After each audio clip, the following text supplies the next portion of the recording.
Have you ever, been on a really strict diet and then you just find yourself staring down this giant sugary donut? Oh, yeah. And then you completely cave. Right. You eat the whole thing, and within seconds, you somehow convince yourself that it was actually, a responsible choice. Like, oh, well, my brain really needed those fast-acting carbs for energy. It's honestly a remarkable bit of mental gymnastics. We suddenly become these world-class defense attorneys for our own worst decisions. Exactly. So today we are taking a deep dive into the underlying mechanics of that exact phenomenon. The science of cognitive dissonance. Yes. And our mission for this deep dive isn't just to, define some dusty psychological term. We really want to look at the specific, everyday mechanisms your brain uses to rewrite reality. So you can actually catch yourself the next time you try to justify the unjustifiable. Right. So to really understand this, where do we start? Who's the grandfather of all this? Well, we have to look at the work of social psychologist Leon Festinger. He essentially pioneered this entire field back in the late 1950s. Okay, the 50s. Got it. Yeah, and he proposed that cognitive dissonance is this very real, often visceral mental discomfort. The stress we experience when we hold conflicting beliefs. Or when our actions just totally contradict what we claim to value. Exactly, because humans have this profound biological drive for internal consistency. When that consistency is threatened, the brain basically panics. Let's avoid getting bogged down in the academic definitions, though. What does that panic actually look like under the hood? Well, neuroscientists have actually mapped this out, which is fascinating. Oh, really? Yeah. Wait. When you hold two contradictory thoughts like, I am a super healthy person and I just ate a terrible donut, a specific part of your brain lights up. Which part? It's called the Anterior Cingulate Cortex. It acts as your brain's error detection system. So it's like a warning light on a dashboard. Yes, but when it detects a clash between your beliefs and your actions, it doesn't just send a gentle notification, it triggers a full-on stress response. So it actually hurts. Right. It registers as actual psychological pain or anger. Wow. So our brain is basically sounding a fire alarm. How do we turn the alarm off? That is where the phenomenon gets really interesting. Your brain is a bit like a corrupt corporate accountant. Okay, I love that analogy. Explain that. Well, when the ledger of your beliefs and your actions doesn't balance, the brain doesn't declare moral bankruptcy. It just starts forging receipts to make the math work out. So in the case of the donut, how are we cooking the books? You basically have four main ways to do it. The relationships between your thoughts can be consonant, which means consistent, or they can be irrelevant or dissonant. Dissonant meaning inconsistent. Right. And the magnitude of your discomfort depends on how important those beliefs are. So to fix the donut dissonance, the first method is pretty straightforward. I imagine it's just, stop eating the donuts. Precisely. You change the behavior, you throw the rest of the box away, and you vow never to do it again. But behavior is notoriously hard to change, right? Very. So we usually opt for the second method, which is changing the cognition itself. Like convincing yourself that cheat days are an essential part of any diet to, keep your metabolism guessing. Exactly. Yeah, I have definitely used that one. What's the third? The third method is adding a new cognition to balance the scales. Oh, like telling yourself, well, I will just do an extra 45 minutes of cardio tonight. Right. You haven't changed your belief that the donut was bad, but you've added a new variable to offset the guilt. And if all else fails, There is the fourth option, outright denial of information. just flat out denial. Yeah. You decide the nutritional science around sugar is heavily exaggerated, or you convince yourself the donut was actually, quite small. A mini donut. It barely counts. Right. And what is truly fascinating here is how blind we are to our own accounting tricks. Psychologists actually call it the bias blind spot. That's the idea that we think everyone else is full of excuses, but our own rationalizations are based on pure, hard logic, right? We view ourselves as objective observers of reality. When a friend breaks their diet and makes an excuse, you clearly see the mental gymnastics. Oh, totally. You see right through it. But when your own anterior cingulate cortex is sounding the alarm, your brain's forged receipts look completely authentic to you. Man, that is wild. So that's how we handle the friction of a mundane snack. But what happens when the stakes are infinitely higher? That brings us to our first major paradigm belief, disconfirmation. Yeah, like what happens when a massive life-defining belief is completely shattered by reality? It can get extreme. Yeah. There was a fascinating study done in 1956 called When Prophecy Fails that looked at exactly this. This is the alien one, right? Yes, it's one of the most famous observational studies in psychology. Festinger and his colleagues actually infiltrated a doomsday cult. That is so bold, just joining a cult for It science. really was. And the members of this group had a deeply held conviction that an alien spacecraft was going to arrive on a specific date. And the aliens were supposedly coming to rescue them from an imminent apocalyptic flood. Right. And these people were fully committed. I mean, Yeah. they quit their jobs, they emptied their bank accounts, and gave away all their worldly possessions. Totally all in. Yeah. So they gather on the designated night, waiting for the aliens. Midnight comes and goes. And let me guess, no spaceship. No spaceship, no flood, just silence. A completely objective failure of their core belief. Exactly. Now, common sense dictates that this is the moment the spell breaks, right? Like they look around, realize they've been duped, pack up and go home in shame. You would definitely think so. Right. But you have to consider the magnitude of the cognitive dissonance they were facing. Because they gave up literally everything. Right. The thought, I am a rational, intelligent person, is now in a violent collision with the reality of, I just threw away my entire life and savings for a delusion. The psychological friction of accepting that reality must have been unbearable. Like you said, the error alarm was deafening. It was simply too immense for the brain to process. It reminds me of Aesop's fable, The Fox and the Grapes. You know, when the fox can't reach the grapes, instead of admitting defeat, he cures his dissonance by deciding they were sour anyway. That's a perfect analogy. Wait, so instead of just admitting they were wrong, did the cult members double down on the delusion? How does the brain even justify that? By entirely rewriting reality. To turn off that agonizing internal alarm, the cult members suddenly received a new message from the aliens. Oh, how convenient. What did the message say? It stated that because of the cult's incredible devotion and faith, the Earth had been spared. You are kidding me. Nope. They hadn't been tricked. They were actually the saviors of humanity. That is an unbelievable pivot. Talk about mental gymnastics. And the behavioral shift was even more dramatic. Prior to the failed prophecy, this group was highly secretive. They shunned the press. But after? The morning after the spaceship failed to arrive, they began calling newspapers and proselytizing aggressively in the streets. Wait, why the sudden shift to PR? If they just survived an apocalypse, why go public? Because when your internal reality is that fragile, you desperately need external validation. Ah, I see. Yeah, if they could convince other people that their new narrative was true, it would help solidify that forged receipt in their own minds. Wow. It is a powerful demonstration of how we often misperceive or completely reject reality just to protect our core identity. Exactly. But the cult members freely chose those beliefs. Let's shift gears to the second paradigm. What happens when you are manipulated or gently forced into doing something that violates your morals? Induced compliance. This is a subtle but incredibly pervasive mechanism. And this brings us to the famous $1 versus $20 experiment, right? Yes, a 1959 experiment conducted at Stanford University by Festinger and Carl Smith.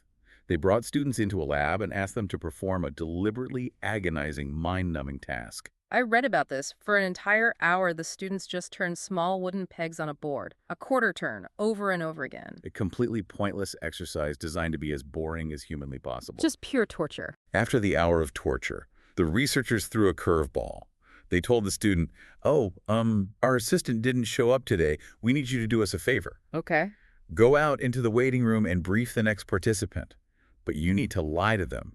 Tell them the peg-turning task is actually thrilling, engaging, and incredibly fun. So they are explicitly asking these students to deceive a peer to their face. Yes, but they divided the students into two groups.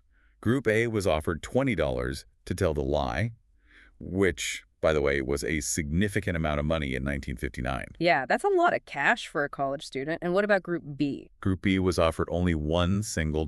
Okay, so a massive difference in payout. Right. So after the students went out and lied to the person in the waiting room, the researchers pulled them aside and asked them for their true, private opinion of the peg-turning task. Okay, let me guess. The people paid $20 felt super guilty about taking a big payout to lie, so they tried to convince themselves the task was fun to ease their conscience. It is actually the exact opposite. Wait, really? Yes. The group paid $20 experienced very little cognitive dissonance. They readily admitted to the researchers that the task was horribly boring. Hold on, why? They still lied to someone's face. Shouldn't their brains be sounding the alarm? Because they had what psychologists call sufficient external justification. External justification. Right. They could look at their contradictory ledger and say, yes, I am an honest person, and yes, I just lied, but I do it for 20 bucks. Ah, the money balanced the equation. Exactly. The brain didn't need to forge any receipts because the external reward logically explained the behavior. Wow, okay. Which means the group paid $1 is in serious trouble. Massive trouble. The $1 group reported that they genuinely enjoyed the peg-turning task. They rated it as highly interesting. Hold on, I'm struggling with the logic here. If I get paid a measly dollar to lie, why would my brain just accept the obvious truth? Like, well, I guess I'm a cheap liar. I compromise my morals for pocket change. Because accepting that you are a cheap liar threatens your foundational self-esteem. It is an unbearable thought. Right, nobody wants to think of themselves that way. You lack the external justification of a big payday.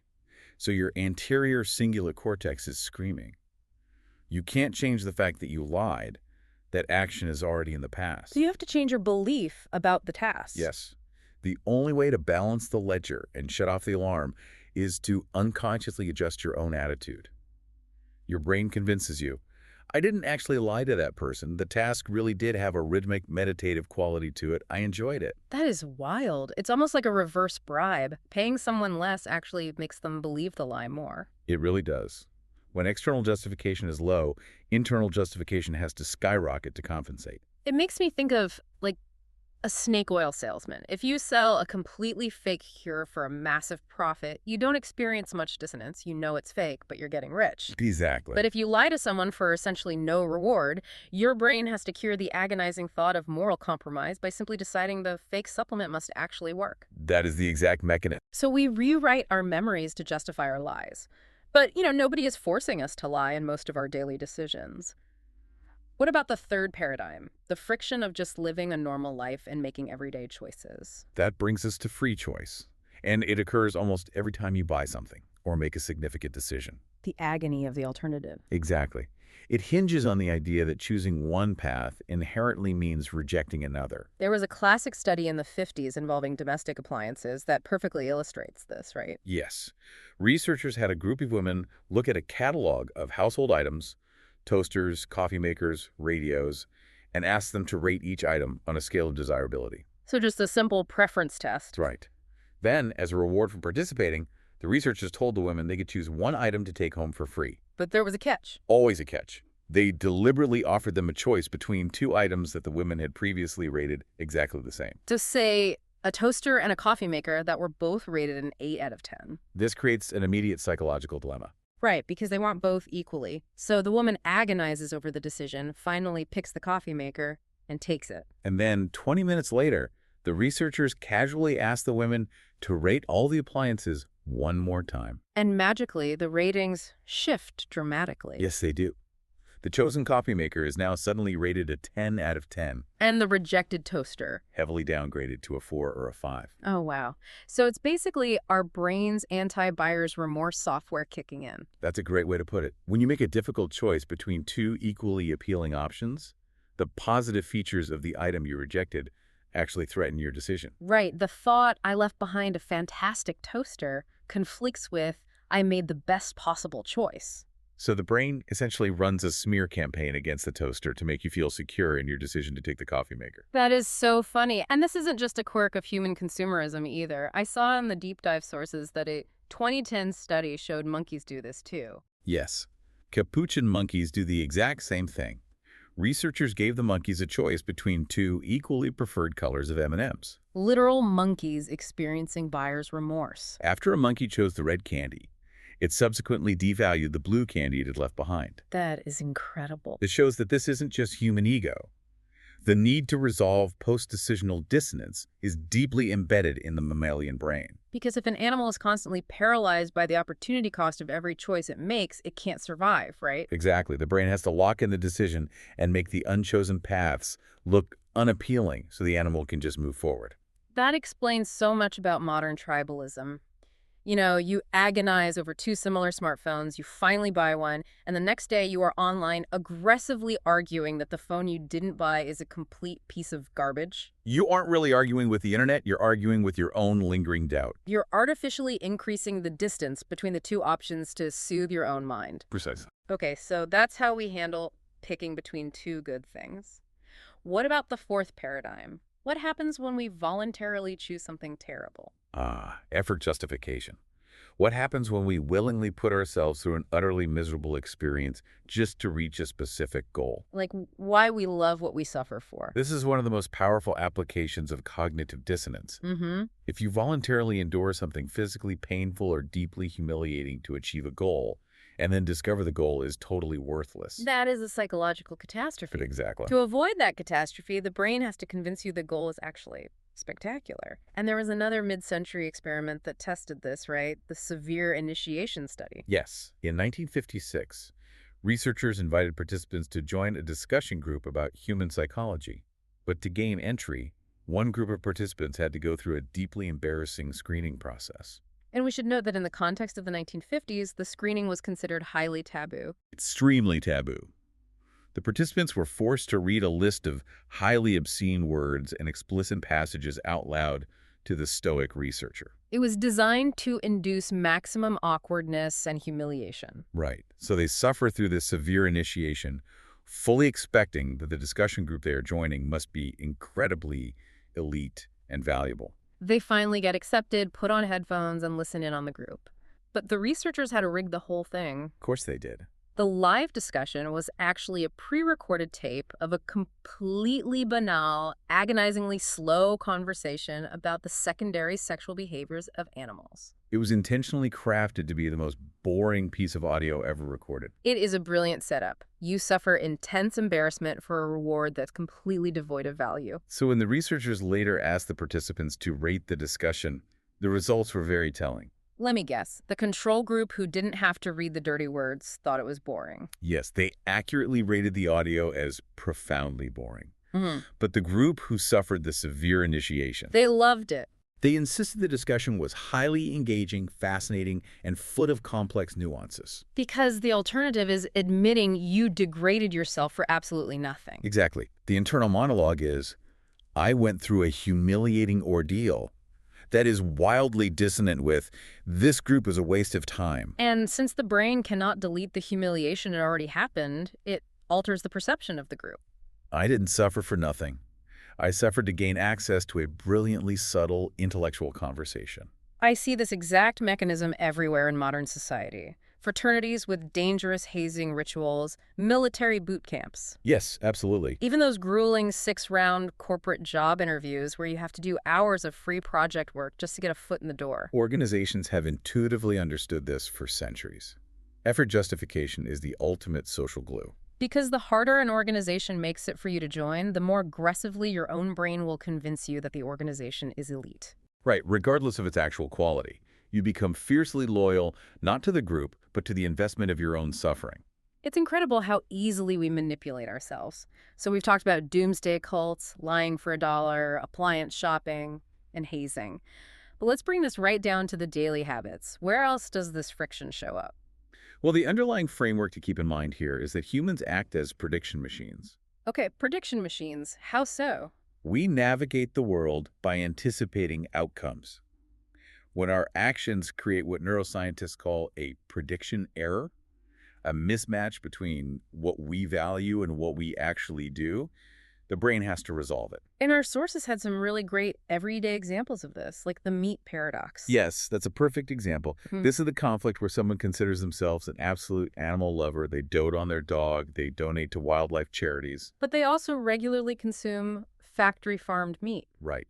The belief, I love and protect animals, is intensely dissonant with the action, I eat animals that were raised in suffering. So instead of changing the behavior, which is hard, people resolve this prediction error through profound cognitive shifts. They practice willful ignorance about the supply chain, or they subconsciously denigrate the intelligence of the animals they eat. Like convincing themselves that cows or pigs don't process pain the same way a dog does. Exactly.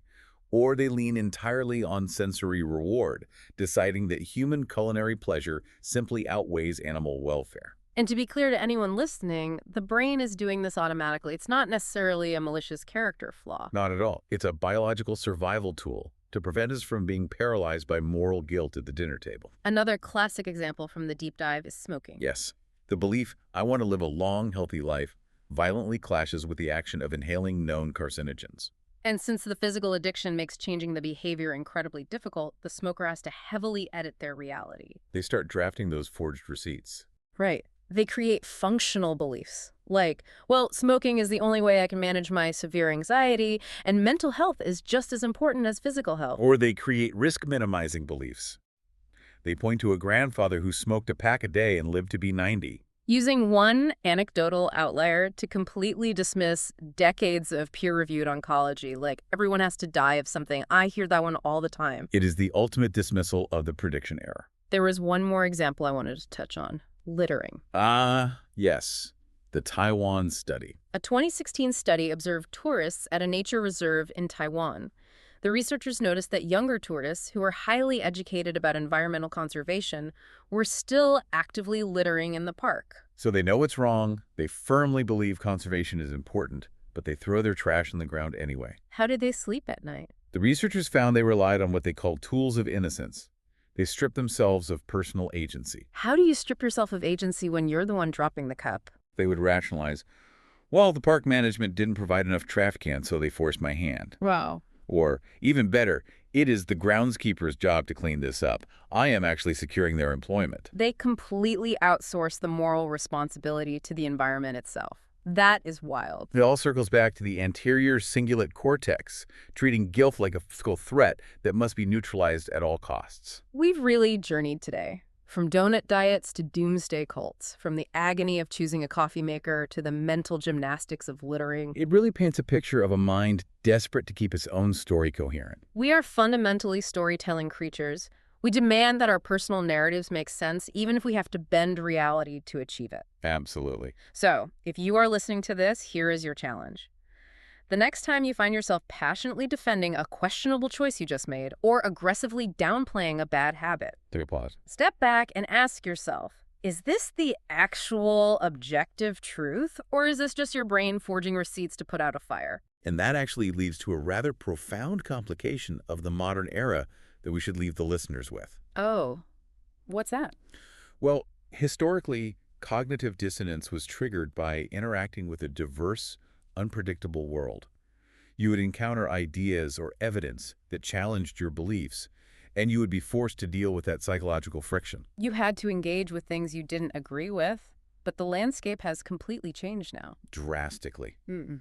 Today, our informational ecosystem is driven by artificial intelligence and social media algorithms built entirely on selective exposure. So these algorithms are optimized to constantly feed us attitude-consistent information. Right. They learn exactly what we believe, and they curate a digital reality that perfectly aligns with those beliefs. They're essentially doing the brain's accounting work for us. They ensure we never encounter the prediction errors in the first place. Exactly. We are rarely confronted with ideas that genuinely challenge our core identities anymore. So here's the question we have to ask ourselves moving forward. If our technology is perfectly designed to shield us from ever experiencing the discomfort of cognitive dissonance, are we slowly losing the psychological friction required to actually grow, learn, and change our minds? If you never feel the burn of being wrong, you never have to stretch your mind to figure out what's right. You just get to sit comfortably in a digital echo chamber, convinced that your reality is the only reality there is. It's an unsettling thought. That is an unsettling thought to leave on, but a necessary one. Keep questioning everything, including your own certainties. Thanks for diving deep with us today.